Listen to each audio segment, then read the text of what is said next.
Perkenalkan, nama saya M. Yudhiriansyah dari kelas 3B Prodi Permisinnya.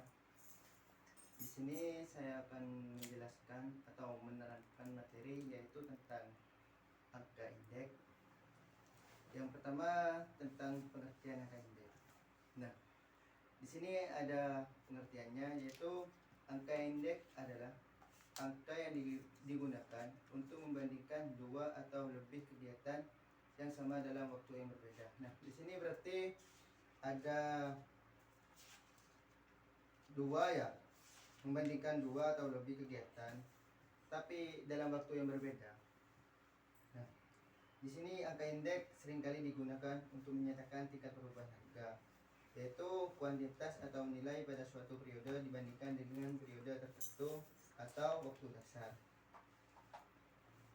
Dalam membuat angka indeks diperlukan dua macam waktu, yaitu waktu dasar dan waktu yang bersangkutan atau waktu yang sedang berjalan. Waktu dasar ini adalah waktu di mana suatu kegiatan untuk dasar perbandingan. Sedangkan waktu yang bersangkutan adalah waktu di mana suatu kegiatan akan diperbandingkan terhadap kegiatan pada waktu dasar. Nah, jadi beda waktu dasar dengan waktu yang bersangkutan ini beda. Kalau waktu dasar ini adalah suatu kegiatan untuk dasar perbandingan, sedangkan waktu yang bersangkutan adalah di mana suatu kegiatan akan diperbandingkan terhadap kegiatan pada waktu dasar. Paham? Paham. Nah, di sini ada macam-macam angka indeks. Angka indeks dalam bidang ekonomi terbagi menjadi tiga, yaitu indeks harga. Nah, indeks harga ini merupakan angka indeks yang digunakan untuk melihat perubahan mengenai harga-harga barang. Jadi, angka indeks ini digunakan untuk melihat perubahan mengenai harga-harga barang. Perubahan yang diamati dapat dalam barang yang sejenis maupun barang yang beragam jenis. Di Indonesia, indeks harga ditetapkan dari hasil pengumpulan data oleh Badan Pusat Statistik (BPS), yaitu caranya masing-masing harga itu barang dan jasa diberi bobot. Ngerti bobot? Tidak. Bobot ini yaitu disebut weighted, yaitu berdasarkan tingkat keutamaannya. Jenis-jenis harga indeks yaitu indeks harga konsumen.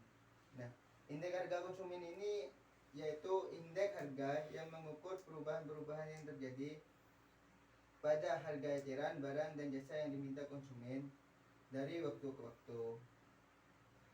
Sedangkan indeks harga konsumen ini dihitung oleh Biro Pusat Statistik berdasarkan buku statistik Indonesia yang diterbitkan Biro Pusat Statistik tahun 1998.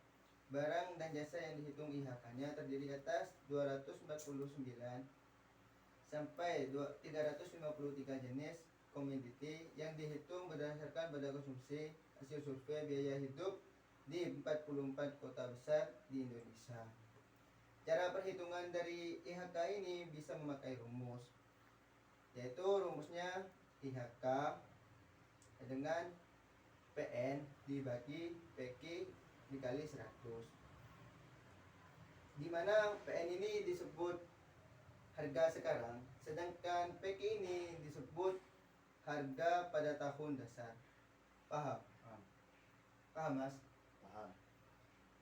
Sedangkan di sini ada indeks harga perdagangan besar atau IHPB, yaitu indeks harga perdagangan besar IHPB, yaitu indeks harga yang mengukur perubahan yang terjadi pada bahan mentah dan barang jadi di pasar-pasar primer. Nah, indeks indeks harga ini perdagangan besar, yaitu indeks ini digunakan untuk mengukur perubahan harga yang terjadi pada bahan mentah dan barang jadi di pasar primer. Di sini ada indeks harga yang diterima dan dibayar petani. Yang dimaksud indeks harga yang diterima dan dibayar petani ini adalah indeks harga yang mengukur perubahan harga yang diterima petani atas penjualan hasil produksi pertaniannya. Di sini ada indeks harga implisit. Indeks harga jenis ini sebenarnya merupakan suatu metode untuk membandingkan pertumbuhan ekonomi nominal dengan pertumbuhan ekonomi real. Nah, jadi indeks harga implisit ini merupakan suatu metode untuk mengukur untuk membandingkan pertumbuhan ekonomi nominal dengan pertumbuhan ekonomi. Di sini ada indeks kuantitas. Nah, indeks kuantitas ini merupakan angka indeks yang digunakan untuk mengamati perubahan kuantitas barang yang sejenis barang maupun barang yang beragam jenis. Nah, jadi intinya indeks kuantitas ini bisa digunakan untuk mengamati perubahan kuantitas barang yang sejenis maupun barang yang beragam jenis. Di sini ada indeks nilai. Indeks nilai ini merupakan angka indeks yang digunakan untuk melihat perubahan nilai uang dari suatu barang. Pengamatan dilakukan dalam tahap produksi, distribusi, konsumsi, ekspor maupun impor. Di sini ada metode perhitungan indeks harga. Nah, metode tidak terimbang atau metode agregat sederhana. Metode ini tidak terimbang yaitu metode yang tidak menggunakan faktor penimbang dalam menghitung indeks harga. Nah, jadi metode tidak terimbang ini yaitu metode yang tidak menggunakan faktor penimbang dalam menghitung indeks harga. Di sini ada rumusnya, yaitu 1A sama dengan P EPM dan PQ kali 100. Di sini ada ketahuan IA itu adalah indeks harga yang ditimbang.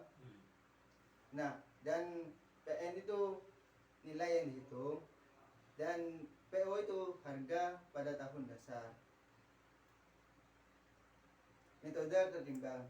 Metode tertimbang yaitu metode yang menggunakan faktor pertimbang dalam menghitung indeks harga. Nah, faktor pertimbang adalah faktor yang digunakan untuk membedakan pentingnya suatu barang terhadap barang-barang yang lain. Itu berarti metode tertimbang tidak menyamaratakan kedudukan tiap barang. Metode tertimbang merupakan jalan keluar dari metode tidak tertimbang yang dimiliki kelemahan. Jadi, metode tertimbang ini memiliki kelemahan, yaitu merupakan jalan keluar dari metode tidak tertimbang yang memiliki kelemahan. Di sini ada indeks Lespeyres, yaitu modal perhitungan indeks dengan menggunakan kuantitas pada tahun dasar. QO sebagai faktor penimbang dirumuskan IHL PN kali QO dibagi IPQ kali QO kali 100. Keterangan IL ini yaitu angka indeks Lespeyres, dan PN itu harga tahun yang dihitung angka indeksnya, dan PO harga pada tahun dasar, dan QO kuantitas pada tahun dasar. Nah, mungkin begini penjelasan saya. Mungkin ada yang ditanyakan atau ada yang kurang paham, monggo silakan ditanyakan. Saya mau bertanya. Oke, monggo Mas. Jadi apa sih?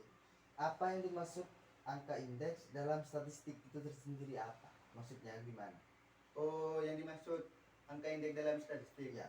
Nah, jadi angka indeks dalam statistik ini merupakan suatu konsep yang dapat memberikan gambaran tentang perubahan-perubahan variabel dari suatu periode ke periode berikutnya.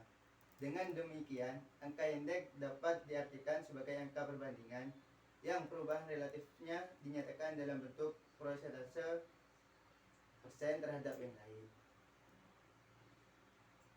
Jelas, Mas? Ya, jelas.